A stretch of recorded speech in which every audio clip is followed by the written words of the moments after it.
सांतांद्रेचो आमदार विरेश बोरकारान IFBच्या कर्मचाऱ्यांसयत कामगार मंत्री बाबूश मोन्सेराताची भेट घेतली।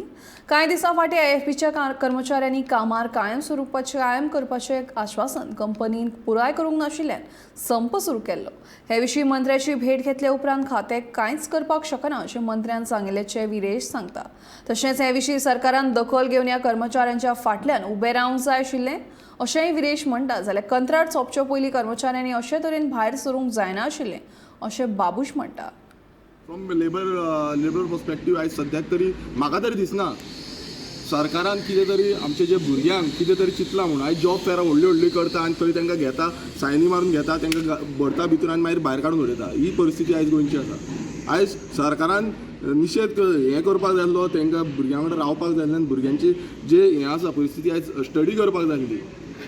आनी मागीर CMूय म्हणटा थंय की आमी सगळ्यांक भुरग्यांक जॉब दिता, गव्हर्मेंट जॉब सगळ्यांक मेळोंक शकना आनी आमचे जे अनएम्प्लॉयमेंट रेशो आसा तो बेश्टोच दाखयता। हें फोटिंगपणां उलोवपाची न्हू। आयज अशी परिस्थिती जाल्ली आसा, तुमी पळया कितले भुरगे बेकार आसा आनी ह्याच कारणाक लागून गोंयान आयज भुरगे कामाक वचोंक सोदना, कित्याक अशें हॅरसमेंट जाता, अशें भायर करून वता। तांकां घेता आसतना सांगलेलें थंय की 30 वर्सां पासून आमची कंपनी लास्ट करतले आनी 30 वर्सां पासून आमी कंपनी लागून तुमी काम करतले, हें तांकां एश्युरन्स दिल्लें आनी त्याच एश्युरन्साचेर आयज ते भायर येयल्ले आसा। आनी तेंचे आयज त्या एश्युरन्साचेर भायर येयला म्हणूनय तांकां नेगेटीव जावं मिसकंडक्ट केल्लो म्हणून अशें सांगता। सो दीस इज सामकें पळोवंक गेल्यार आयज तांकां रायटूच ना कसो उलोवपाचो आनी लेबर ते आयज डिप्रेस जाल्ले आसा आनी तेच कंपनीन सगळेच कंपनीन हे डिप्रेस जाल्ले आसा आनी सरकाराचो खरें म्हटल्यार तांकां सपोर्ट जाय, आयज तो सपोर्ट म्हाका तरी दिसना।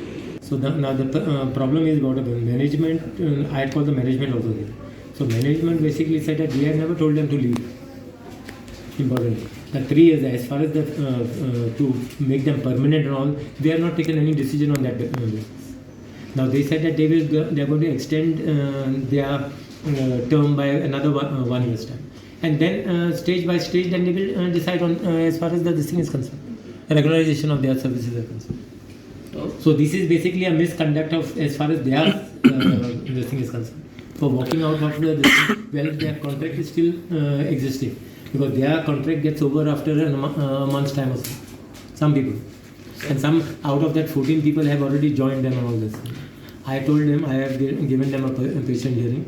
I have advised them basically to join the company, join back again. And I said, if there is any other grievances, and then we'll sort out with the company is concerned.